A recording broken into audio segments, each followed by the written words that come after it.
जद सैयद ने चिड़ के कहा तुसी वली अल्लाह दसवें गुरु नानक हो थोड़े कोल की है।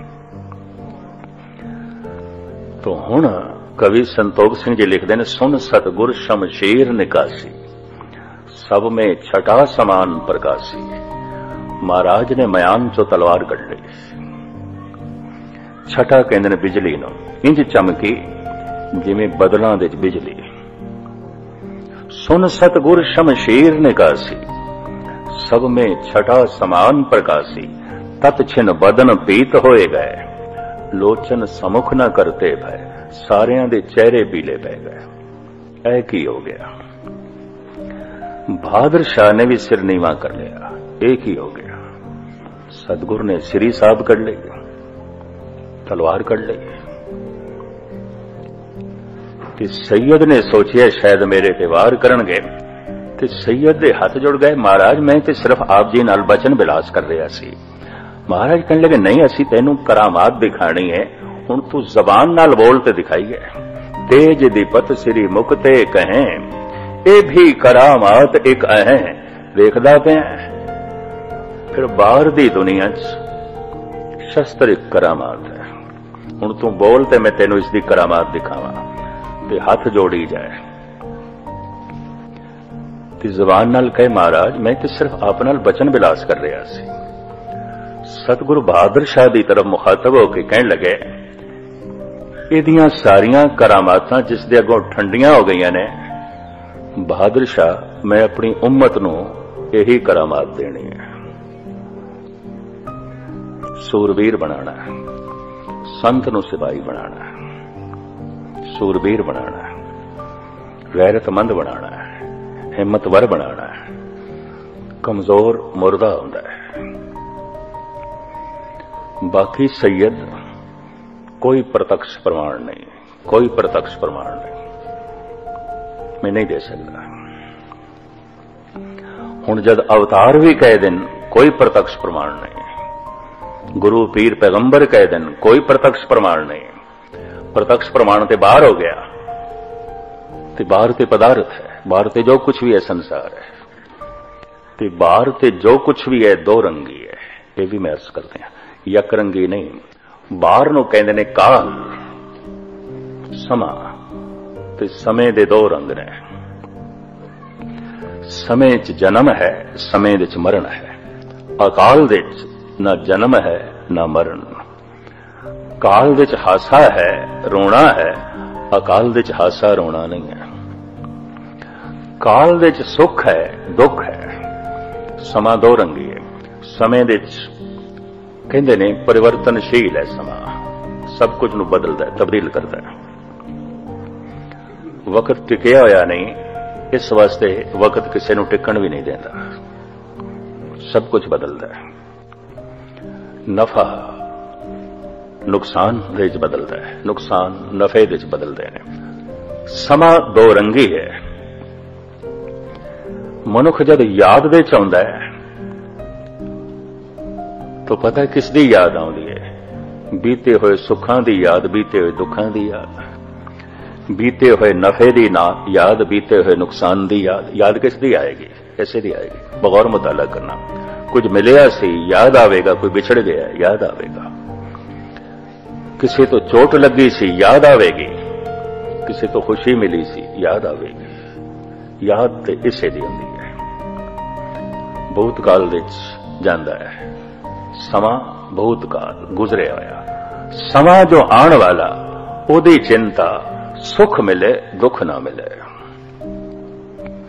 जीवन मिले मौत ना मिले, खुशियां मिलन गम ना मिले, इज्जत मिले बेइज्जती ना मिले, चिंता।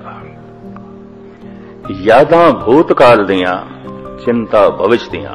बस इसनूं कहंदे ने काल दे च जीवना, समय दे च जीवना। मनुख या ते यादां दे च बैठा हुंदा किहदी दुख सुख दियां। कुछ मिलिया सी जिस तो दुख मिलिया याद आउंदा है, कुछ मिलिया सी ऐसा जिस तो सुख मिलिया सी याद आउंदा है, कुछ मिलिया सी ऐसा जिस तो बड़ी चोट लगी सी याद आउंदा है, कुछ मिलिया सी ऐसा जिस तो राहत मिली सी याद आउंदा है। इज्जत याद आउंदी है जो मिली सी, बेइज्जती याद आउंदी है जो होई सी, याद आउंदी है। रोने याद आउंदे ने, हासे याद आउंदे ने, जो मिलिया सी याद आउंदा है, जो बिछड़ गया याद आउंदा है। हुण चिंता है कि जो मिले या मिलिया होया है बिछड़े ना, चिंता है। सुख है ये दुख दे च ना बदले, चिंता है। दुख है सुख मिले, ये चिंता है। चिंता भविष्य दी, यादां भूतकाल दियां। बगौर मुताला करना, मनुख जिथे भी बैठा होवेगा या तो दुख सुख दियां यादां दे च बैठा होवेगा या चिंता दे च बैठा है। चिंता च बैठा है, समय दे च बैठा है, दुख सुख दियां यादां दे च बैठा है, काल दे च बैठा है। काल तो अकाल दे च जाण दा एक द्वार है कि वर्तमान, उस तो भी लंघना होंदा है, उस तो भी लंघ जाना होंदा है। और उसे दा ही लंघण दा ढंग इस पौड़ी च मेरे पातशाह दसदे ने, सुनिए मनिए मन कीता भाव, अंतरगत तीरथ मल नाव। वर्तमान दे जाण दा वसीला दसदे ने। वर्तमान एक दरवाजा, इस तो भी लंघ जाना होंदा है। उत्थे वर्तमान भी नहीं रहिंदा, क्योंकि वर्तमान भी है तां भी भगवान नहीं है। एकदम तो भी मनुख अगे चला जाता, जप भी नहीं आउंदा। जाप सो अजपा जापे, जप अजप बन गए। एक शब्द मेरे प्राण बसत हैं, बहुड़ जन्म ना आवा। हुण जबान भी नहीं जपदी। हुण ते जिसनू जपदे सी ओ हो गए, हुण ते होना है, कुछ करना नहीं। एक दूजा नुकता भी थोड़े सामने रखा। जो कुछ अज तक मनुख नूं मिलिया है, कर करके मिलिया है और बाहरों मिलिया है। परमात्मा जद भी मिलेगा कुछ भी नहीं करना, न तन कुछ करे न मन कुछ करे। कर्म करत होवे नह करम, तिस बैसनों का निर्मल धर्म। एक दफा गहराई च जाओगे तो फिर गल पकड़ दे चावेगी। कर्म करदियां करदियां एक दिन निष्कर्म हो जाए, न तन कुछ करे न मन कुछ करे, न कृत ते न विचार, ताई वर्तमान तो लंघेगा। क्योंकि वर्तमान एकदम ते है ना। मैं कल अर्ज की सी, एक क्षण, एक सैकंड, एक पल वर्तमान भगवान दिस जान दा साधन है। दरवाजा लंघण वास्ते हुंदा है, दरवाजा बैठण वास्ते नहीं हुंदा। वर्तमान दिच भी जो रुक गया ये ठीक है, चिंतावां तो बच जाएगा। व्यर्थ दियां यादां दा बोझ भी नहीं होवेगा, क्योंकि एकदम दे च आ गया है। एकदम समय दा बहुत छोटा भाग है, बहुत छोटा। काल दा बहुत छोटा भाग एक सैकंड। ते जिस दा मन एक सैकंड दे च आ गया, एक पल दे च आ गया, एक दम दे च आ गया, की दुख सुख नूं सोचेगा? एक सैकंड दे की सोचा जा सकता है? ते किस दी आशा करेगा, किसदी चिंता करेगा? एक सैकंड दे की हो सकता है? लेकिन फिर भी कुछ ना कुछ ते क्रिया चल सकती एक सैकंड दे भी। वाहिगुरु वाहिगुरु ते चल रहे हैं ना, अल्लाहू अल्लाहू ते चल रहे हैं ना, ताई आएगा ना एक सैकंड दे एक दम दे। जाप सो अजपा जापे। हुण होना है, हुण बोलना भी नहीं है। बोलना भी कृत है, विचार भी कृत है। मैं जो अर्ज कर रहा अवल ते कुछ इस मार्ग दे पांदे ही नहीं, ते जो कुछ पांदे आउंदे ने ते हजारां दे चों किधरे एक नूं सफलता मिलती है। कठिनाई बड़ी है। प्रथम ते वर्तमान दे च आना औखा है, ते फिर वर्तमान तो अकाल दे च जाना औखा है। वर्तमान भी खत्म।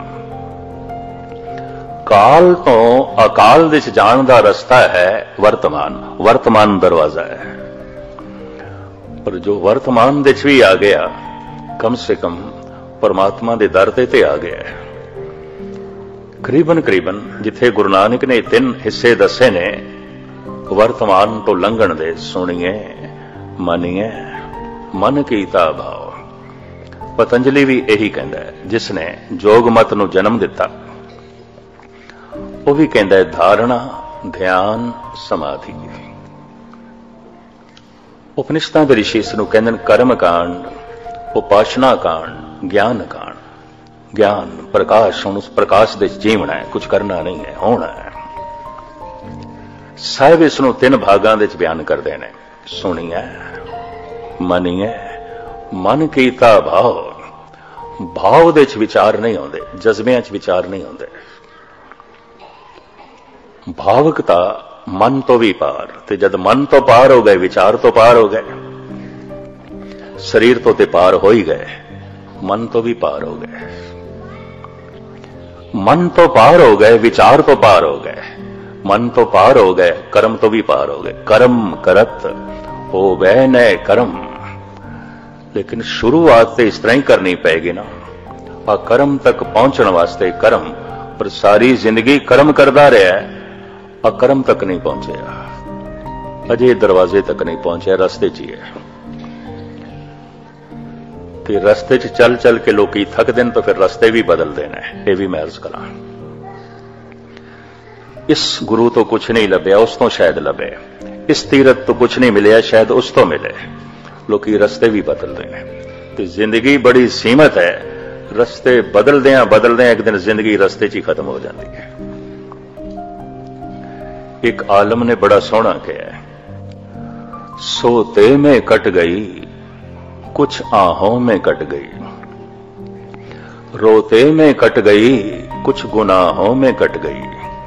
मंजिल पे चलने वाले मंजिल पे जा लगे, राहें बदलने वालों की राहों में कट गई, रस्ते च ही रह गए। बार बार रास्ता क्यों बदलिया? चले बहुत ते पहुंचे नहीं, तो बदलो। बहुता कीता कुछ खेडते नहीं बनी, कुछ बदलो, कुछ बदलो। पर हुण साहिब इत्थे कहंदे कर करके नहीं मिलेगा, कर करके नहीं मिलेगा।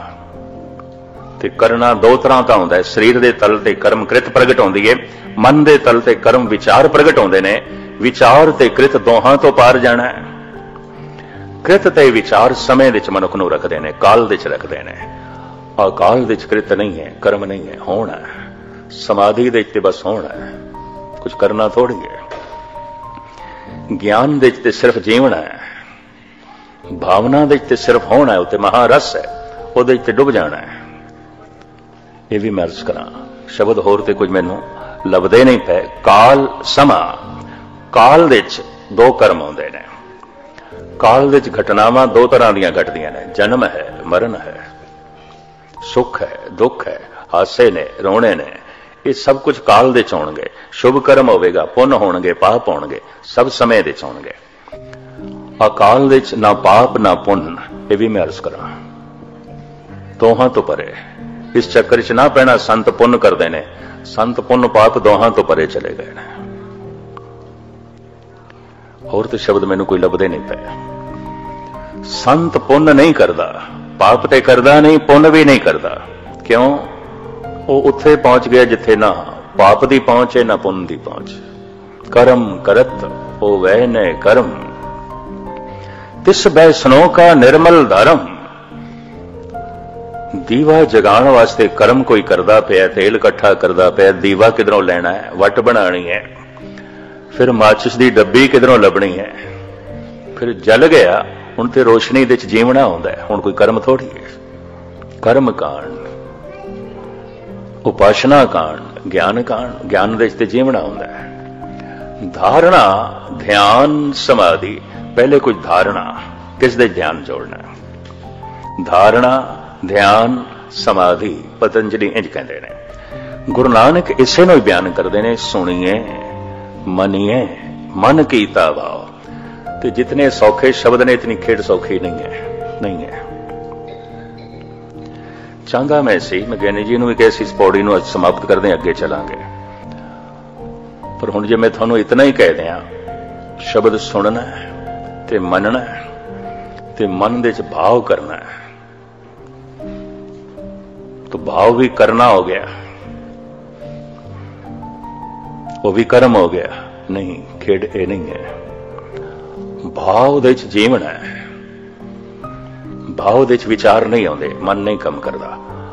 भाव दे शरीरक क्रिया भी नहीं है, भावना। सुनना इस वास्ते है, मनना इस वास्ते है कि भाव तक पहुंच जाइए। भाव दे च होना हुंदा है, भाव दे च जीवना हुंदा है। ये भावुकता दे च ही भगवान है, भावुकता ही भगवती है। ये भी मैं अर्ज करते हैं। भगत किहनूं कहंदे आ? जिथे भाव अंकित हो गया, जो भावना च जी रहे। भगत का इतना ही मतलब है। भगत का यह मतलब नहीं कि सुनन दे च जी रहे हैं, मनन दे च जी रहे हैं। भगत का इतना मतलब है जो भाव दे च जी रहे हैं, भावना जिथे अंकित हो गई है। इसनों मैं थोड़ा जिहा खोलना चाहना, भावें इस पौड़ी नूं अज समाप्त करना सी, पर समा भी देखना हुंदा, काल देखना हुंदा, क्योंकि सब कुछ काल दे च, मैं कथा भी काल दे च कर रहा, तुसीं सुणदे भी काल दे च पए हो, खेड ते अजे ते काल दी है ना। ते जे मैं अकाल दे च पहुंच जावां तो मैं कथा कर नहीं सकदा। कथनी बदनी कहन कहावन, समझ परी तो बिसरे हो गावन। कथा भी काल दे च आउंदी है, अकाल दे च नहीं। और होंदी इस वास्ते कि मनुख अकाल दी तरफ चले, ते कथा दा सुनना भी काल दे च आउंदा है, अकाल दे च नहीं। कीर्तन दा करना भी काल दे च आउंदा है, पाठ दा करना भी काल दे च आउंदा है। लेकिन इस कर करके समझना होता है कि कर करके नहीं मिलेगा। कर्म करत होवे न कर्म, कर करके नहीं मिलेगा। अगर कर करके मिल सकता है तो मेरा करना बहुत बड़ा हो गया, बहुत बड़ा हो गया। परमात्मा कुछ भी नहीं, मैं इतना करांगा तो मिल जाएगा, मैं इतने पाठ करांगा तो मिल जाएगा, मैं इतना कीर्तन सुनांगा करांगा तो मिल जाएगा, मैं इतना जप तप करांगा तो मिल जाएगा, मैं इतना दान पुण्य करांगा तो मिल जाएगा। कर करके एक समझ मिलती है, और वो करन दा फल समझ लेना कि कर करके एक समझ मिलती है कि कर करके नहीं मिलेगा, नहीं मिलेगा। ये समझ मिलती है। जिस दिन ये समझ मिल गई, उस दिन कीते हुए कर्म सफल समझना, उस तो पहले नहीं। कर करके नहीं मिलेगा। बड़ा दान दिता है, बड़े पुण्य कीते ने, बड़ा पाठ कीता है, बड़ा जप तप कीता है, बहुता सीधे शब्दां जो मैं किधरे खोलिया ना, तो हो सकता है किधरे ऐसा ना होवे टोरंटो दे एक सिंह, भावें 10-12 साल पुरानी गल है, वो बाहर प्रचार करन लग पिया भी ये ज्ञानी नास्तिक लगता है, ये नास्तिक लगता है। 15 दिन कथा चली इसे दी सी। कर्म करत होवे नए कर्म, तिस वैष्णो का निर्मल धर्म। निर्मल धर्म अकर्म ते खड़ा है, कर्म ते नहीं खड़ा। ते मैनू एक सिंह ने यह कहा, ज्ञानी जी ठीक है, अवस्था सुनन दी भी ते होनी चाहिए ना, इस वास्ते उन्हों का नास्तिक कहना ठीक है। मैं क्यों? कहने लगे तुसी पहली क्लास के विद्यार्थी दे अगों 10वीं की किताब रख दो तो गलती तो थोड़ी है। मैनू इंज कहने लगा, गलती तो थोड़ी है, ओदी थोड़ी है। वख-वख स्टेजां दे बंदे बैठे होंदे ने संगत विच, ते समन्वय कर लिया करो। विद्वान सज्जन लगदा सी। समन्वय का मतलब ऐसा है कि उस 10वीं की किताब नूं भी उत्थे ले आओ जो पहली दी हो सके, वो भी पकड़ लवे। कर्म करत होवे नए कर्म, कर करके नहीं मिलेगा। मिलेगा उस दिन जिस दिन करना खत्म होगा। लेकिन कर करके एक समझ मिलती है, तो करना उस दिन सफल समझ लेना। किस दिन? जिस दिन ये समझ मिले, करके नहीं मिलेगा, नहीं मिलेगा। चाहे मैं कितने पाठ कर लवां, कितने जप कर लवां, भाव दे च होना होंदा है, जीवना होंदा है, कुछ करना नहीं होंदा। समाधि दे च जीवना होंदा है, होना होंदा है, कुछ करना नहीं होंदा। ज्ञान कांड दे च जीवना होंदा है, होना होंदा है, कुछ करना नहीं होंदा। सचखंड दे च जीवना होंदा है, होना होंदा है, कुछ करना नहीं होंदा। उम्मीद है गल पकड़ दे च आई होगी। बाकी खुलासा मैं कल करांगा। मैं देखदा क्योंकि समा ते अपने ढंग नाल चलदा है, ते हुणे मैं अर्ज कीती है सब कुछ काल दे विच है, समय दे च है। अकाल दे च कथा नहीं होंदी, समाधि दे च कथा नहीं होंदी, भावना दे च कथा नहीं होंदी। भावना ते कुछ बोलण नहीं देगी। भाव दे च भिजया होया हिरदा की बोलेगा? मनुख विचार ही खो गए तो बोलेगा कि खाक। कथनी बदनी कहन कहावन, समझ भरी तो बिसरियो गावन। ते तुसी आखोगे इतने अवतार है भगत फिर बोले क्यों ने? इस वास्ते बोलन बंदा अबोल दे चला जाए, उत्थे पहुंच जाए जिथे बोलना भी नहीं है। समाधि, ज्ञान कांड, सचखंड, कर्म करत होवे ने कर्म, वो जो निष्कर्म अवस्था है वो अंतरीव तीरथ है। साहब कहते उत्थे पहुंचो, पाप उत्थे धुलणगे, उंज नहीं धुलणगे। जितने चिर तक मनुख उस तीरथ ते नहीं पहुंचया एक भी पाप नहीं धुलदा, बल्कि तीरथ करदे होया कुछ मनुख नवे पाप भी कर छड़दा है, पुण्य भी करी जांदा, पाप भी करी जांदा है। जे दान करना एक पुण्य है ते धन कमांदियां भी कई पाप होणगे कुछ ना कुछ ते होवेगा। बल्कि गुरु नानक देव जी महाराज ते कहंदे ने बहुत ज्यादा धन चाहिदा है तो बहुत वड्डे पाप करने पैणगे, उंज होवेगा नहीं। पापां बाजों होवे ना ही मोया साथ ना जाई। तो हुण पाप नूं जरा मिटाण वास्ते पुण्य करना पेगा। लेकिन मैं अर्ज करां, एक ऐसी अवस्था ना पुण्य ना पाप, करना कुछ भी नहीं है।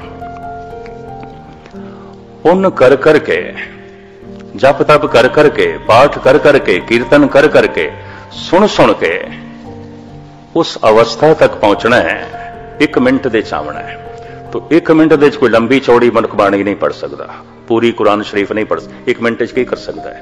एक मिनट ते अल्लाह हो ही कर सकता है, एक मिनट ते वाहिगुरू कर सकता है। तो इस तो भी फिर अगे लंघ जाए, क्योंकि एक सैकंड भी, एक पल भी, एक दम भी वर्तमान ते है ना, समय का छोटा भाग है। काल ते अकाल दे विचकार वर्तमान है, ये दरवाजा है। जब कोई इस दरवाजे तक पहुंच जाता है, इसे नूं कहंदे ने परमात्मा दे दर तक ते पहुंच गया। कबीर कह रहे ने, धर्मा दे ठांडे दरबार, तुझ बिन सुरत करे को मेरी, दर्शन दीजे खोल के वार। हे प्रभु दर तक ते मैं आ गया, एक दम दे ते हुण मेरा मन टिक गया है। कुछ बख्शिश कर, रहमत कर करके मनुख इत्थे ही आ सकता है। अगे प्रसाद है, उसकी बख्शिश है। हुण वर्तमान तो भी निकल जाए, तो वर्तमान तो निकले तो भगवान ही भगवान है। काल तो निकले तो अकाल ही अकाल है। कर्म तो निकले तो हुण अकर्म अवस्था है, हुण कुछ भी नहीं करना। धारणा ध्यान खत्म, क्योंकि हुण ते समाधि है। कर्म कांड उपासना खत्म, क्योंकि हुण ते ज्ञान कांड है। सुनना मनना हुण खत्म, क्योंकि हुण ते भावना ही भावना है, हुण ते भगवान ही भगवान है। इसनूं सतगुरु ने जिवें खोले है, मैं कल तुच्छ बुद्धि अनुसार इसका होर थोड़ा जिहा विस्तार अर्ज करके फिर अगलियां पौड़ियां आप जी के सामने रखांगे। समाप्ति। वाहिगुरू जी की फतेह।